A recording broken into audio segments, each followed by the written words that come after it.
Okey, dah bersedia dah? Okey. Bismillahirrahmanirrahim.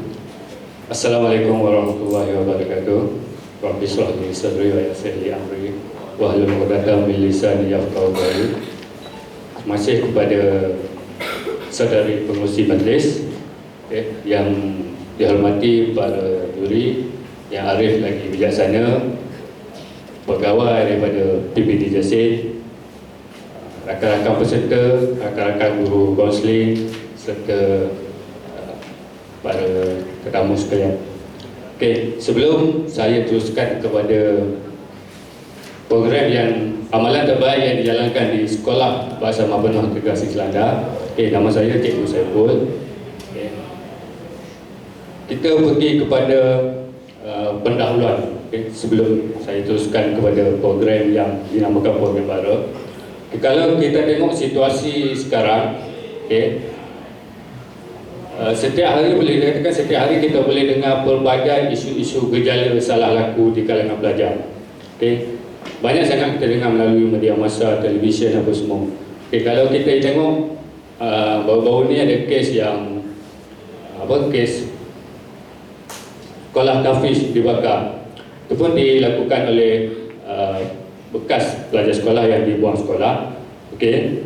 Dan banyak lagi lah pelbagai gejala-gejala salah laku. Okay. Kalau ikutkan dalam Parlimen tahun lepas, okay, dalam Parlimen pada 23 bulan 10 2017, bekas Menteri Pendidikan kita ada membagi tahu ada sebanyak 442 pelajar yang telah dibuang sekolah, okay, yang melibatkan pelbagai gejala salah laku. Yang paling tinggi ialah gejala salah laku gangsterism, dadah, bully, ponteng dan sebagainya. Okay, kalau ikutkan datanya 78% daripada kes itu adalah disebabkan oleh faktor diri sendiri. Okay? Dan selebihnya adalah faktor persekitaran dan juga sekolah. Okay, itu adalah orang kata sebagai kata-kata aluan kenapa program BARA ini diperkenalkan, dibuat di Sekolah Bahasa Mapenuh Integrasi Selanda.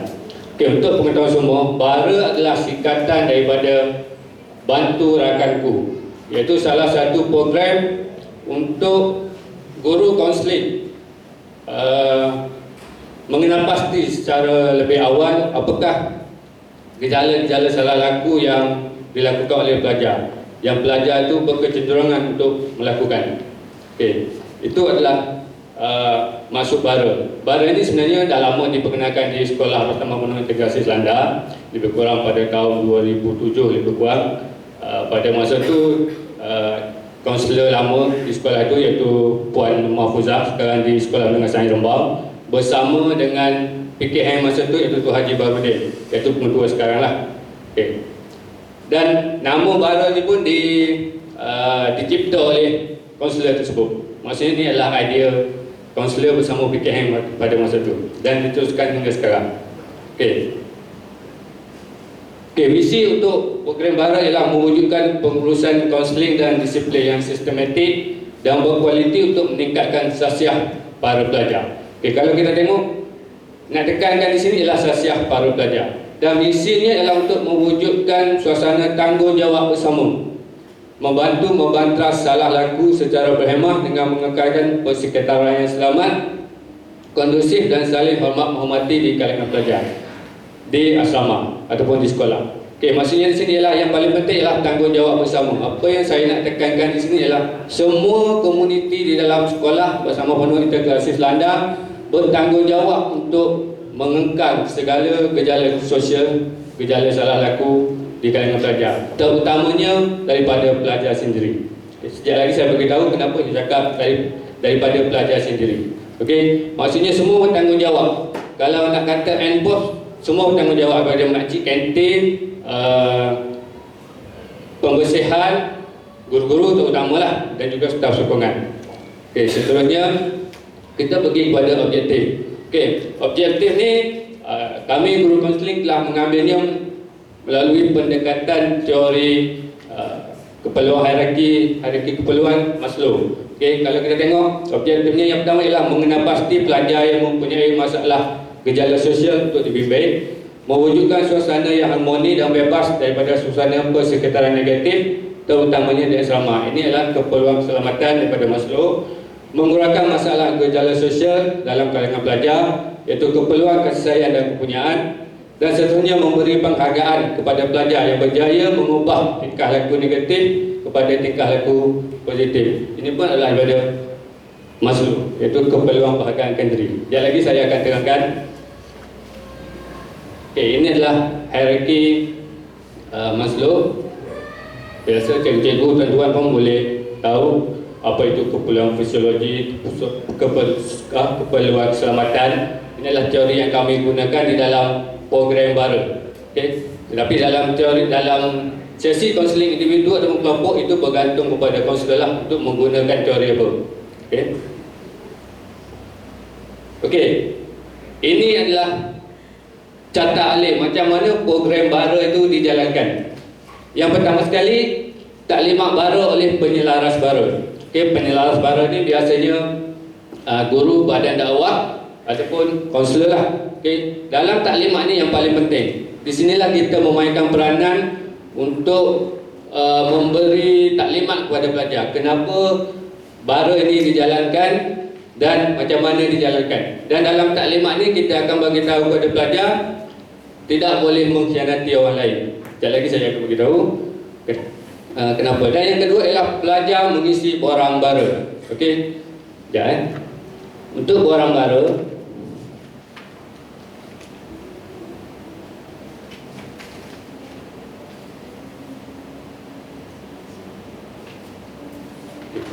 buat kat sini dah buat. Okey, tak apa. Okey.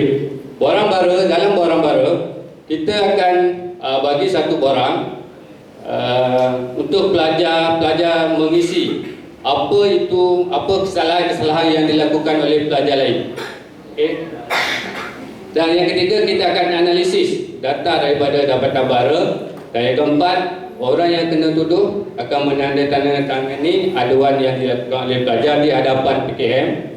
Dan jika keperluan kes, pelajar ini akan dirujuk kepada kami lah, kepada guru bimbingan dan kaunseling. Dan untuk maklumat semua, segala aduan yang dilakukan oleh pelajar, kita tidak akan ambil tindakan.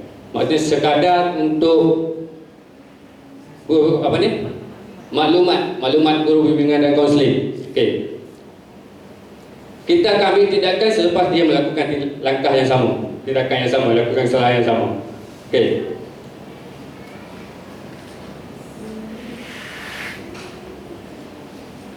Okey, ini adalah pelajar sedang mengisi borang baru.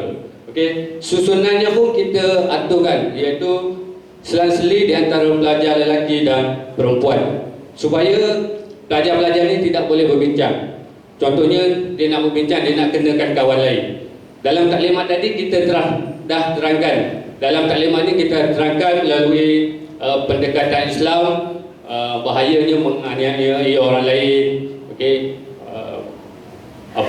berkatnya doa orang yang teraniaya. Sebab tu pelajar-pelajar ni belajar sekolah bersama penuh integrasi Islam. Kalau bab-bab pendekatan Islam, dia lebih, orang kata lebih mujarab. Okey, dia lebih takut. Sebab tu segala keputusan daripada data daripada ni, tak pernah lagi ada yang kata dia kena fitnah ataupun ditipu, data ditipu.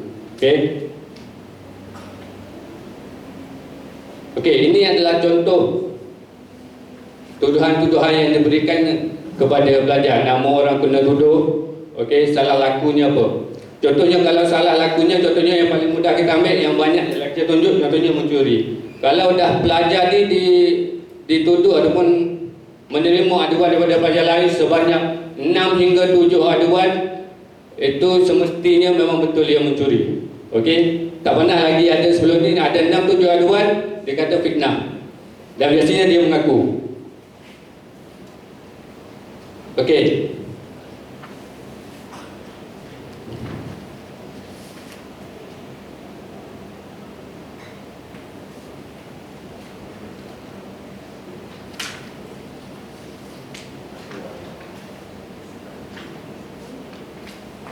sebenarnya kita ada data mentah, Tapi tak keluar di skrin. Di sini dia keluar.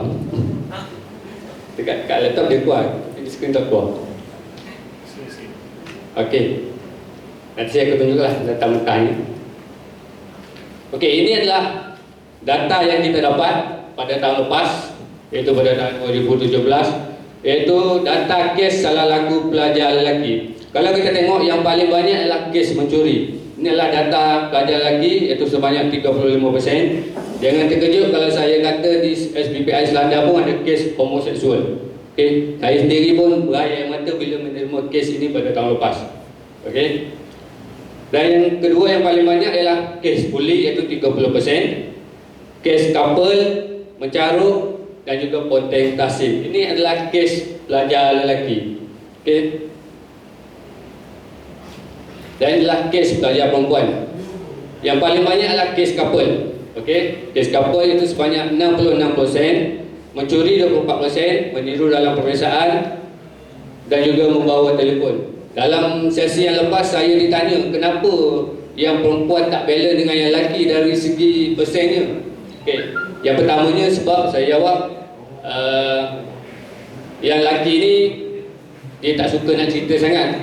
Okey, kalau yang perempuan ni dia cerita-cerita sama dia dah anggap yang boy ni power dia. Itu yang jadi banyak.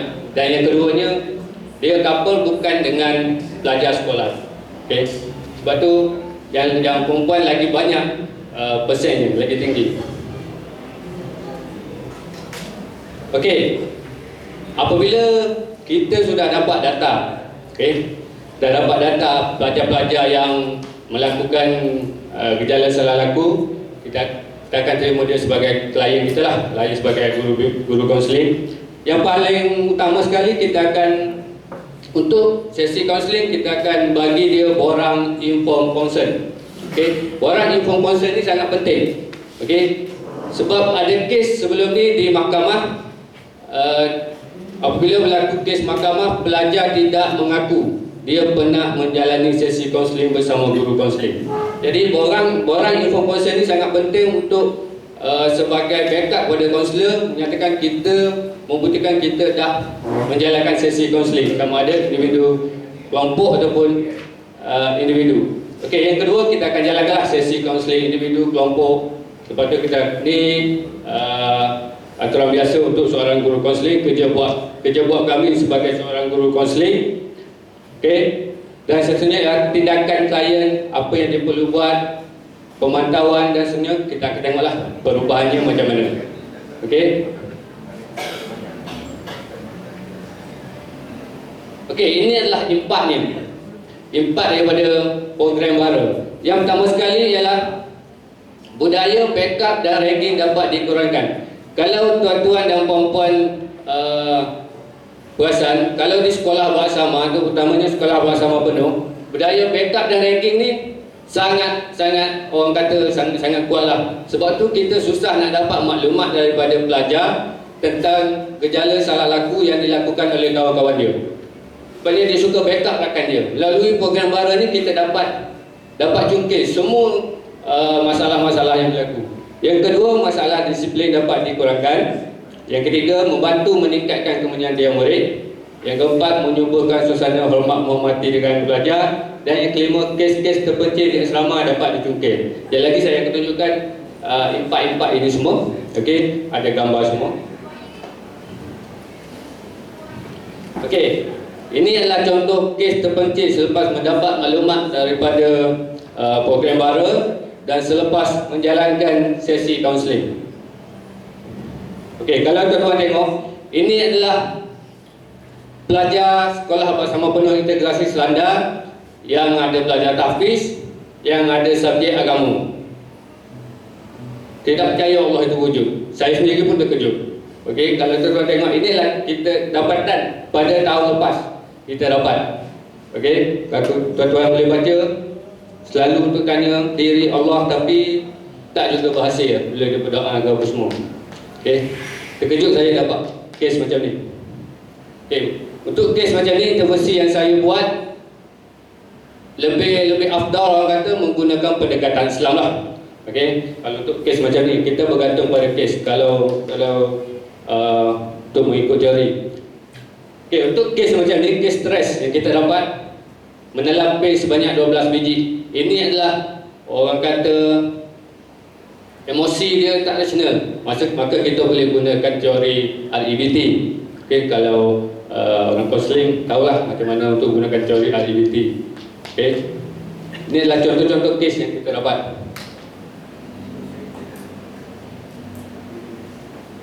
Okey, ini lagi satu.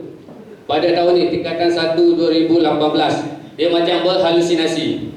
Okey, pun ada kes macam ni. Macam-macam kes kita terima. Okey, kita dapat, ini semua adalah kita dapat daripada program baru. Dan yang seterusnya adalah masalah disiplin dapat dikurangkan di kalangan murid. Okey, melalui sistem baru ini kita dapat mengurangkan. Okey, ini adalah graf perbandingan salah laku pelajar lelaki pada tahun lepas dengan tahun ini.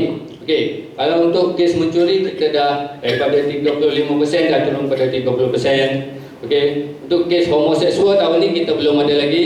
Okey, berbanding dengan tahun lepas.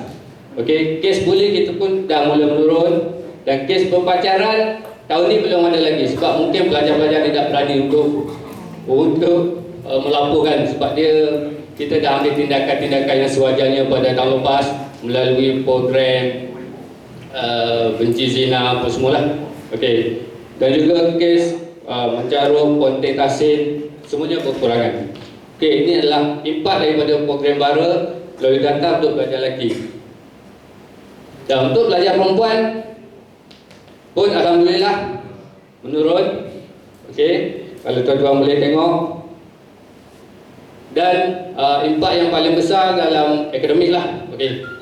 Okey, sebabnya idea ni Tuan Haji Baharudin masa first dia masuk ke SPPI Selangor, dia bagi tahu untuk meningkatkan kecemalangan akademik dan juga sasiah kita kena hapuskan kemungkaran dulu.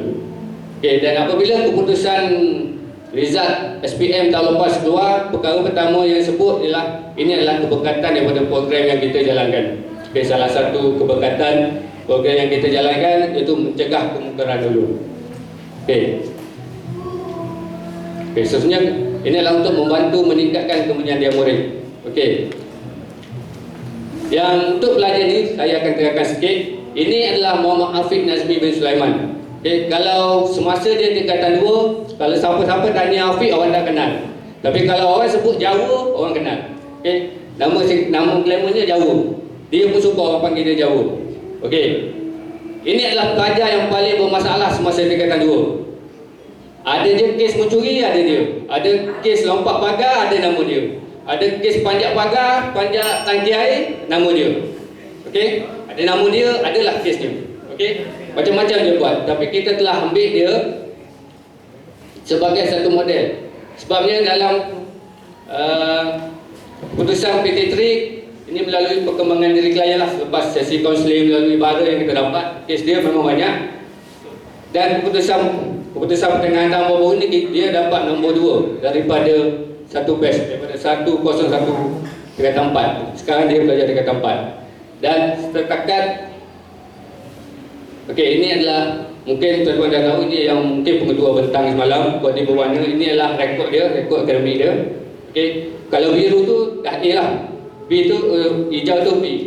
Okey, ini adalah rekod dia. Maksudnya tak ada lagi merah kuning. Dan ini adalah rekod kesalahan lampau dia. Okey, terlalu banyak sehingga 17 Februari 2017. Okey, dah tak ada lagi rekod dia. Sebabnya saya ambil dia jadi PRS. Okey, dia pergi hadir temu juga pengawas tapi tak diterima. Saya salah seorang panelnya dan saya cakap kat dia, Afiq, saya nak ambil awak jadi PRS, buktikan, dan dia telah buktikan. Okey. Okey, ini adalah kes tahun lepas. Okey, kes homoseksual.